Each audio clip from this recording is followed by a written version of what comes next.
السلام عليكم ورحمة الله وبركاته. كل واحد أحسن ساعة بيرسل وهذا تدبير طبعا كي بشي كوبي تمناد ويسنا دلبا كل يا أبريل 20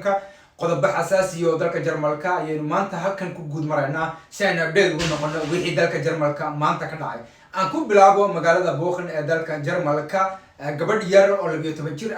بوليسكو مركزي كتبتين جورجيا دحديسة هذا بقى قصة أساس سيدا ودعضي عن مركز هرق قصة دين سو بلعبوا قبل دني قبل يار ولا بيتفجر سيدا كله دجول أردن كدجها مركزي كتيرن أردجها كدباتيسن هو يدد يدنا ودجول صدر دولة دا يا قبل يار لوريتي ومسؤولية دا قبل يار دولة دا يا قاعد تكويسي ما عروت اللقوها يا مركزي قبل يار ويكون نوري وهويدد markaasi lama aysan nooleen hooyadeedna gaar ay gurigeeda markaasi ugu nooleed gabadhan ku nool goobtii lagu hayay ayaa hal mar la waayay meel ay jaan iyo cirib dhigtay kadibna qoladii gabadha yar ka mas'uulka ahayd ayaa booliska u wacay una sheegay inay gabadhaasi yar ka luntay oo aanay garanayn meel ay gabadha yar ku sugan tahay booliska ayaa raadin galay gabadhaasi sida u soo heli lahaayeen ugu dambeyntii waxay tageen gurigii hooyadeed iyo gurigii gabadha ee hore albaabka ay ku garaaceen maadaama hooyadu dhagoolad tahay way ka furweyday kadibna qof arrintaas gaar ugu taqasay ay ugu yeedheen caawintooda kadib gabadha hooyadii way ka furtay albaabka laakiin nasiib xumo gabadhii yareed ayaa mindi soo qaadatay oo dhagoolka ahayd isfahankii iyo wada hadalkiina maadaama uu adkaaday mid kamid ah askartii goobta joogay ayaa wuxuu la soo baxay baaskoolada yar ee markaasi electriga ah ama teesarka la yidhaahdo halkaas oo gabadhii yareed si ugu joojiyo markaas ku toogtay nasiib xumo se askarigii kale ayaa isaguna la soo baxay markuu arkay kale baaskoolada soo baxay oo gabadhii teesar garanaya baaskoolada caadiya soo saaray kadibna gabadhii yareyd halkaasi ku toogtay gabadhii yaroo 12 sano jira dhagool ah ayay ahayd isbitaalka ayaa markiiba loola cararay halkaas ayaana markaasi lagu dabaybayaa marka ma cadda inay jarmal ahayd iyo inay ajaanib ahayd iyo asalkeedu cidu ahaa kolley deegaanka NRB iyo agagaarka magaaladaasi asxaabta degan Dortmund ba kolley in yar ugu dhowda xoogaa u jirta magaaladaasi haddaad xog ka haysaan commentiga noogu soo qora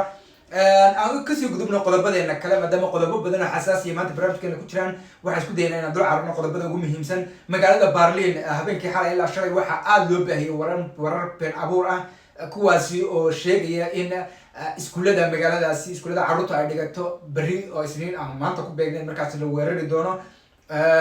taasi been abuur ayuu ahaa laakiin buuq fara badan ay dhalisay cabsi fara badan ay waalidkii iyo carruurtiiba ku dhalisay booliisku waxay sheegayaan ilaa maanta inay dad fara badan ay soo waceen markaasi askarta oo iyaga oo doonaya xog raba oo dhahda carruurtayda ma geynaa iskuulka mise waa ka deynaa maxaa jira sidee wax u jiraan maxaa khaldan askar badan ayaa iskuuladana maanta loo diray haddii aad magaalada Berlin degan tahay maxaad xog ka haysaa ama carruur iskuul ku dhigata ama adiguba aad iskuul dhigatid sidoo kale qodobada kale aynu kusii soconno muuqaal yar baa kala wadaagaya oo markaasi ay baahiyeen Soomaalida xaalasaale markaasi degan kuwaasi oo kaga hadlaya magaalada Dortmund oo ka qayb qaadatay dhismaha masaajidka isla markaasina lacag ku deeqday muuqaalkaasi iyo faahfaahintiisa halkan igula wada daawada kadibna idinku aragtidiina kasoo dhiibta mar kastana waxaan u mahadcelinaynaa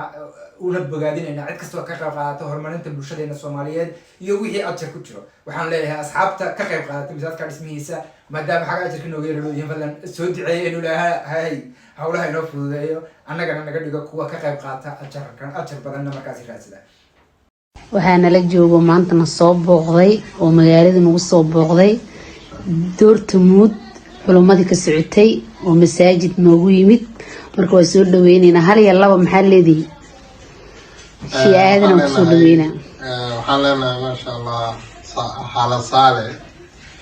aad iyo aad baan ugu mahadnaqaynaa gabdha iyo wiilalba guddi iyo ii sheeg midkiidka xubnaha asatan macallimiinta runtii sida fiicneed ee loo soo dhaweeyay maantay aad iyo aad baan ugu mahadnaqaynaa rasuulkuna wuxuu yidhi calayhi salaatu wasalaam man lam yashkur innaas laa yashkuru allah runtii waan u mahadnaqaynaa siday uga qayb qaateen ii sheeg masaajidkaas Dortmund lacagta ku baxayso 50 kun ah qaybta wanaagsan ay ka qaateen oo ah aad iyo aad aan ugu farxanay ugu mahadnaqaynaa Dortmund aan leenahay barakallahu fi ahlikum wa malikum insha Allah wa jazakum Allahu khairan gabadhii wiilalba runtii waxaan si gaar ah u magacaabaya Xamdi oo runtii si gaar ah loogu sii dadaashay marka laga guddiga si gaara iyadoo ii sheeg dee nala soo wada dhaweeyey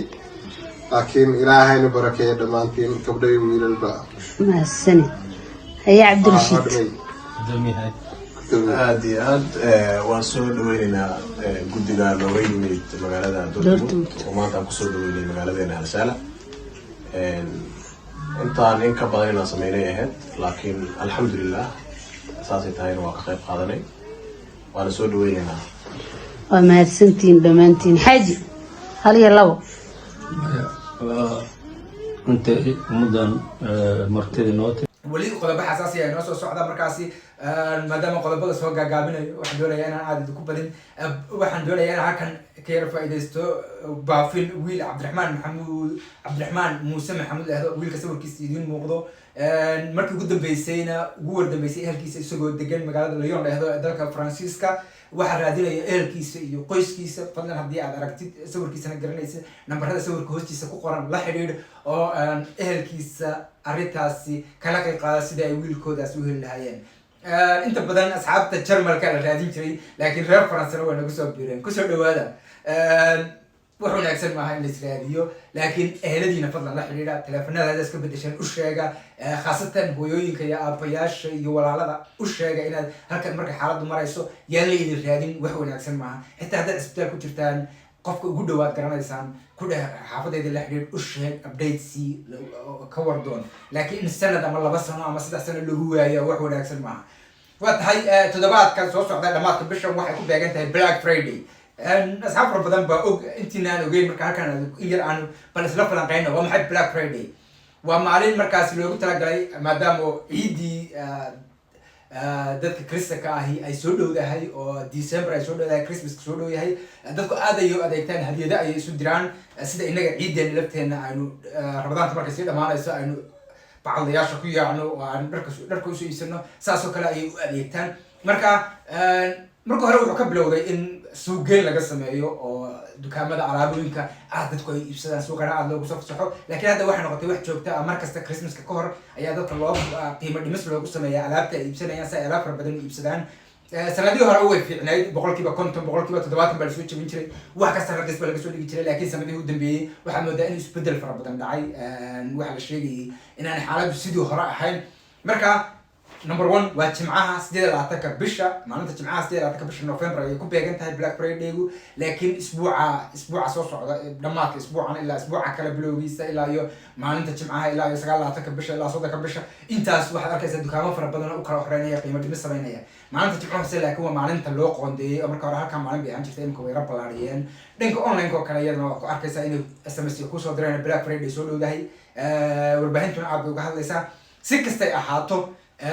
dad badan baa lagu dhacaa marka waxaan tala idinku siinayaa ka taxadara oo marka aad doonaysaan Black Friday-ga aad wax ka soo iibsataan